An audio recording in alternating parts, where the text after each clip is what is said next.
Bonjour, chers amis, chers parents, chers frères et sœurs. C'est votre serviteur, frère Tadé, qui vous revient. Eh bien, nous poursuivons la série de notre étude. Et aujourd'hui, sur le flash santé, nous allons parler du repos. Comme vous le savez, nous abordons le thème sur la santé, sur le bien-être, et après ce thème, nous basculons sur un thème biblique de la parole de Dieu. Et donc, le thème santé, bien-être aujourd'hui, nous allons parler du repos. Nous avons invoqué qu'il y a des lois naturelles que notre Créateur a mis à notre disposition afin de gagner un bien-être, et que ces lois sont là et ils ne sont pas difficiles, sauf que nous les humains, nous sommes une race rebelle. Tu ne se soumets pas et tu veux toujours faire autrement, et qui veut trouver les raccourcis.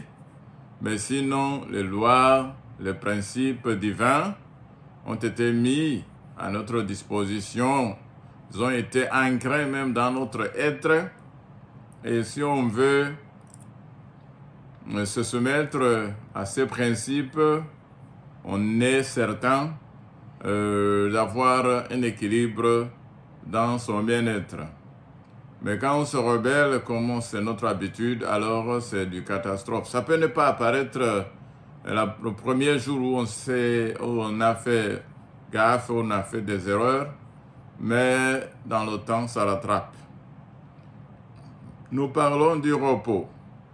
Ici, on n'a pas vraiment besoin d'expliquer l'utilité du repos. Tu ne s'es pas senti fatigué, tu n'as pas remarqué que lorsque vous n'avez pas eu une bonne nuit de repos, le lendemain est gâché, que vous vous mettez en colère facilement, que vous voulez faire quelque chose, vous n'avez pas de concentration, que vous, avec votre épouse, vous vous chamaillez pour rien, que vous commencez à frapper les enfants alors qu'ils ne sont même pas fautifs.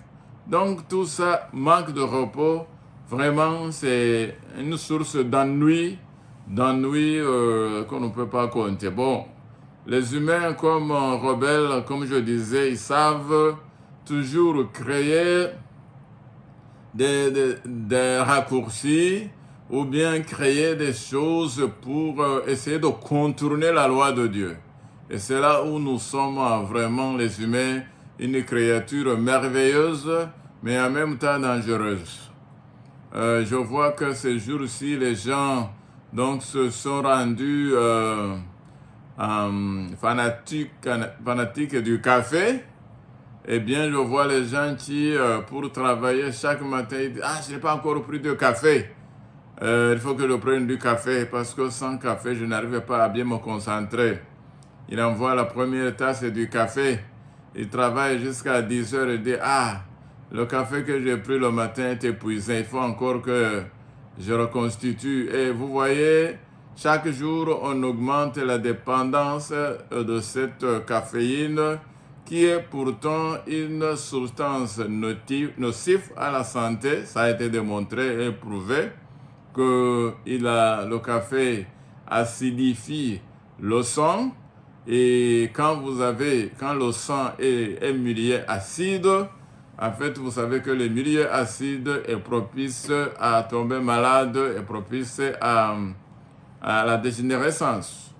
Alors qu'il y a le milieu alcalin, c'est lui qui est propice au bien-être. Donc, ici, je ne veux pas m'attaquer au café. Je voulais simplement dire que les humains savent toujours créer des raccourcis pour essayer de contourner les lois du Créateur. Mais ça finit toujours par la catastrophe. Le nombre moyen d'heures que le Créateur a mis dans notre système pour nous reposer parce que quand on se repose, quand on dort, il y a une réparation qui s'opère dans notre cerveau et dans nos cellules. Donc, une réparation de de toutes les cellules qui ont été peut-être endommagées ou bien blessées ou bien qui étaient souffrant pendant le sommeil. Le corps maintenant s'occupe à réparer et à remettre en forme ces cellules et afin que le lendemain on puisse se réveiller en forme pour attaquer la nouvelle journée. Donc, prenez le repas. Le nombre moyen, le nombre optimal d'heures de repos que l'être humain a besoin, c'est 8 heures. Pour les enfants, je dis l'être humain adulte. Pour les enfants, bon, ça va, le nouveau-né, le nourrisson, pratiquement, il dort à 22h, 21h par jour, parce que le sommeil, c'est quelque chose vraiment que Dieu utilise pour notre croissance, pour notre bien-être et pour notre équilibre. Et donc, maintenant, il y a des gens qui vous diront « Ah, moi, je ne peux pas trouver 8 heures. Je dors juste 4 heures, 5 heures, ou bien 6 heures, ça me suffit. » Ça ne suffit pas. Parce que vous allez enchaîner par les tasses de café, les tasses de thé, des choses pour vous droguer, afin de rester éveillé. Et par après, même quand vous voulez sommeiller, vous ne pouvez plus, parce que vous avez justement commencé à endommager le corps. Nous rappelons que c'est une machine très merveilleusement conçue et dont le fabricant a donné le manuel de l'utilisateur. Maintenant, vous le savez, pour toute machine, on peut le mal utiliser et continuer à l'exploiter, même si on ne l'exploite pas à sa capacité maximale, mais on se trompe qu'on est en train quand même d'en tirer profit. Donc c'est ça qui arrive quand on commence à tricher le sommeil. Donc, j'encourage ceux qui m'écoutent à vraiment chercher le temps d'optimiser le repos. Et puis, peut-être un autre détail qui va avec le repos nocturne, surtout le sommeil, c'est que les bonnes heures pour se reposer la nuit, c'est les heures d'avant minuit. Il y a beaucoup de gens qui disent, oui, je me repose je ne sais pas, à 6 heures, 7 heures, 8 heures, mais je commence à 2 heures du matin, peut-être pour aller jusqu'à 9 heures du matin et j'ai couvert les 8 heures. Ça ne suffit pas. Il est dit par tous ceux qui étudient le sommeil que le sommeil d'avant minuit est réparateur. D'ailleurs, on a estimé qu'une heure de repos, une heure de sommeil consommée avant minuit vont en qualité le double d'une heure de sommeil de repos consommée durant la journée ou bien dans les heures après minuit. Donc, vous voyez que c'est pour cela que le conseil, si vous voulez bien vivre une vie équilibrée, allez au lit autour de 8 heures, au plus tard 9 heures du soir, 20h, 21h. Et si vous êtes très en retard, ne dépassez pas, s'il vous plaît, 22 heures. Que Dieu nous aide à nous soumettre aux instructions et au manuel de notre Créateur, le divin fabricant. Voilà, nous allons poser ici la version ou bien le flash santé pour basculer au flash études bibliques. Et avant d'avancer, je vous invite à incliner nos têtes pour prier. Éternel, notre Dieu, notre Père, nous voici au milieu de l'étude de ta parole. Seigneur, je te prie de bénir mes lèvres, bénir mon cerveau. Sanctifie-moi par ta parole de la vérité. Et Seigneur, adresse-toi à tes enfants qui prêteront attention à ces paroles afin qu'ils soient édifiés et qu'ils soient restaurés à ta ressemblance. Ce sont les grâces que nous te demandons au nom de Jésus. Amen. Nous sommes dans la série d'études sur le sarment et le cep que l'on trouve dans l'épître, dans l'évangile selon Jean, chapitre 15, du verset 1 à 8. Et nous arrivons à la 11e présentation qui a comme titre, sous-titre, « Demeurer et le caractère du Christ ». Demeurer dans le Christ et comment demeurer en Christ, cela produit son caractère en nous. Eh bien, si on ne demeurait pas, vous savez, on est coupé de la source. Donc c'est l'un ou l'autre. Il n'y a pas un milieu.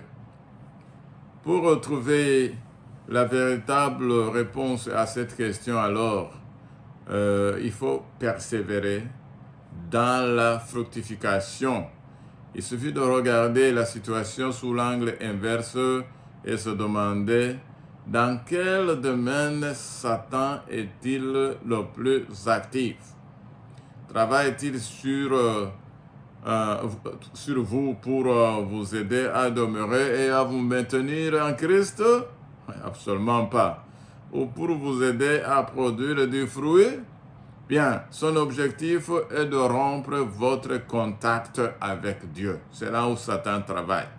Il sait que la fructification va s'arranger d'elle-même. Lorsqu'il vous amène à vous concentrer sur le fruit, il essaie de produire par vous un fruit que Dieu n'a pas prévu, tout en vous poussant à cesser de demeurer dans le cep pour demeurer en vous-même. Au lieu de produire le fruit de Dieu, que Dieu veut que vous portiez, alors vous produisez votre propre justice. La seule façon de produire le fruit de la justice, ce que l'apôtre Paul appelle le fruit de l'esprit, c'est de demeurer dans le cep. Sinon, vous produisez la propre justice et aucun d'entre nous n'est exempté. Vous ne le pensez peut-être pas, mais c'est pourtant vrai. Alors, ici, on verra qu'il y aura des œuvres. Et quelquefois, on se flatte qu'on a des œuvres. Bien, Satan se concentre donc sur le fruit, mais son objectif est de nous couper de la source. Ceci est clairement illustré dans les Écritures où Jésus parlait de ceux qui l'approcheront lors de sa seconde venue et ils diront « Seigneur, Seigneur, nous ne méritons pas le traitement que tu nous infliges, car nous étions avec toi tout le temps. Nous avons même accompli de nombreux miracles par ta puissance. Nous avons chassé des démons en ton nom, guéri les malades et accompli des miracles après miracles en ton nom. Mais les paroles du Maître seront, je ne vous ai jamais connu, retirez-vous de moi, vous qui commettez l'iniquité. Ce sont les paroles qu'on trouve à Matthieu chapitre 7, versets 22 et 23. Donc, serait-il possible que on peut demeurer sans pour autant demeurer? Apparemment, il est possible de demeurer dans la vigne sans pour autant y demeurer. Ce qui suggère que nous utilisons peut-être le mauvais terme et qu'il est nécessaire d'établir des définitions.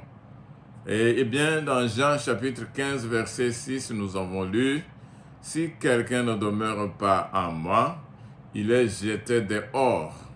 Comme le sarment, il sèche, puis on ramasse les sarments, on les jette au feu et ils brûlent. » Eh bien, vous voyez que on peut demeurer sans demeurer et la conséquence est être jeté dehors et les branches coupées seront jetées dehors et brûlées. Ce verset décrit un temps futur où les gerbes, ça veut dire les branches coupées malheureusement, seront rassemblées et brûlées à la fin. Cela indique qu'il est possible de demeurer dans le cep sans pour autant y demeurer. quand on consulte le dictionnaire Webster, pour ceux qui parlent l'anglais, pour chercher la définition du terme demeurer, bien l'écrivain a trouvé les termes qui expliquent demeurer tels que endurer sans céder, supporter patiemment, accepter sans objection et rester stable. Est-ce que vous voyez ce que demeurer signifie? Je reprends. Endurer sans céder, supporter patiemment, accepter sans objection et rester stable. Tout ça, ce sont les définitions du mot demeurer. Donc nous pourrions avoir une bonne discussion sur chacun de ces termes, mais je pense que nous pouvons facilement nous convenir que demeurer inclut la possibilité de céder tout en étant dans le cep, ou de ne pas persévérer, c'est ça que ça veut dire. Et bien, maintenant nous avons vu que Jésus dira aux gens, bon, je ne vous connais pas, et ils penseront qu'ils ont subi un mauvais traitement, ou bien que c'est injuste. Jésus a parlé d'individus soumis, ballottés par tout vent de doctrine, et pourtant persuadés d'être liés au cep. Ils pensent demeureux, ils ont confiance en leur demeure. Si cela n'était pas possible, nous n'aurions pas d'individus qui viendront dire « Seigneur, tu m'as maltraité, j'étais sincère, mais j'ai été trompé. Je ne pouvais pas me rendre compte que j'étais trompé, mais je l'étais. Je pensais avec certitude demeurer dans le cep. » Si cette question de demeurer, mais ne pas demeurer n'était pas possible, il n'y aurait pas de groupe qui viendra dire « Seigneur, tu m'as maltraité. Je ne mérite pas absolument cela. Je mérite un meilleur traitement parce que j'ai fait tout cela, chasser les démons, guérir les malades, faire des miracles en ton nom. » Ainsi, demeurer n'est pas une question de sentiments, ni même des œuvres, mais ce n'est pas une question de se sentir bien, mal ou indifférent. Demeurer, et la parole de Dieu nous montre comment il faut demeurer. Pour comprendre cela, il nous faut revenir à nos discussions sur la purification. Qu'est-ce qui purifie? Eh bien, nous avons certifié que c'est la parole de Dieu. Si ma vie n'est pas entièrement en harmonie avec la parole, je me trompe. Nous pouvons nous tromper intérieurement en étant trop influencés par des sentiments positifs ou négatifs. Dans un cas, en pensant que la purification est inutile, ou dans l'autre, en ressentant la douleur et les conséquences qui pourraient en découler. Et nous nous retrouverons donc avec une branche ne purifiée et stérile qui pourrait éventuellement être coupée. Mais nous reconnaissons aussi que la coupure n'a lieu que lorsque la combustion a lieu. Eh bien, nous devons vraiment laisser le maître, le vigneron, faire son travail. Si j'ai accepté le Seigneur Jésus-Christ, mon nom ne pourra être effacé que lorsque la porte du temps de grâce se fermera. C'est aussi à ce moment-là que la purification aura lieu. Dieu ainsi inscrit-il mon nom sur sa liste aujourd'hui pour le retirer demain? N'en est-il pas de même pour livrer? On me dit, laissez croître ensemble le blé et livrer jusqu'à la moisson. C'est ce que nous voyons en Matthieu 13, 30. Quand est-ce que cela se produit? Devrais-je la purifier maintenant? Non, Jésus a dit de la laisser croître. Alors, si ça croissait ensemble et qu'on peut peut-être même ignorer qui est le vrai, qui est le sorgho ou bien le mil, d'où vient la sécurité? Eh bien, la sécurité ne vient pas des sentiments, ni du fait d'être inscrit sur les registres de l'Église. Ce n'est pas ce que je ressens qui compte, c'est plutôt la façon dont la parole a agi dans ma vie qui compte. La mesure dans laquelle j'ai permis à la parole d'opérer son œuvre purificatrice, c'est cela qui détermine si je demeure dans le cep ou non. Le sarment qui refuse la purification ne portera pas de fruits, même s'il peut en porter un peu, du moins en apparence, par lui-même. Mais est-ce du vrai fruit? Absolument pas. Alors, il y a quelque chose qui doit se faire en moi, eh bien, c'est la transmission du caractère de Christ. Quel est donc le fruit? Le fruit est simplement la transmission du caractère de Jésus-Christ en corps humain. Nous parlons ici de la sanctification. La justification est l'acceptation du plan du salut de Dieu par lequel il expie pour moi. C'est le don de Dieu au calvaire. En acceptant son don, je suis justifié. Alléluia. Mais si la justification est mon droit au ciel, mon aptitude à y accéder dépend de la purification, et la purification concerne notre mot qu'on appelle la sanctification et non la justification. La justification vient toujours en premier et la sanctification commence également, immédiatement, au moment de la justification, mais le processus dure toute la vie. Combien de temps dure la purification? C'est tout le temps. Quel est le but de la purification? C'est nous plonger toujours plus profondément dans le caractère de Jésus, afin que ce caractère nous soit transmis. Ainsi, lorsque le Christ regarde les sarments qui portent beaucoup de fruits, eh bien, il remarque qu'il y a un peu de sarment ici et là qui doit être coupé, et il les coupe.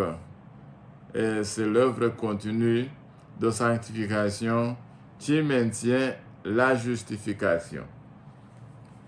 Et on conclurait que si c'est le caractère de Jésus qui doit être transmis en moi, donc tout ce qui est fait en dehors de Jésus et tout ce que je fais sans Jésus est inutile, même si ça a une apparence bonne. Nous devons nous rappeler que la connaissance des Écritures ne construit pas des hommes. Les Écritures ne font que conduire des hommes à Jésus qui les construit. Tel est le but des Écritures. Prophétie, enseignement, croyance, doctrine, tout ce que vous apprenez sans Jésus est inutile. On ne dit pas que apprendre ces choses est inutile, mais si on apprend ces choses sans commencer par Jésus et sans le faire en Jésus, c'est inutile. Le sarment ne se soucie pas de porter du fruit, n'est-ce pas? Mais le diable essaie de vous faire des soucis sur le fait de porter du fruit. Et plus vous vous souciez, moins vous en porterez. Votre tâche et la mienne en tant que sarment est de demeurer dans le cep. Le sarment ne peut s'empêcher de porter du fruit. S'il demeure dans le cep, cela arrivera. Donc, à résumer, ici, nous venons de voir que quand on demeure en Jésus, on reproduira, quand on demeure dans le cep, quand la branche demeure dans le cep, la branche reproduira parfaitement le caractère de Jésus.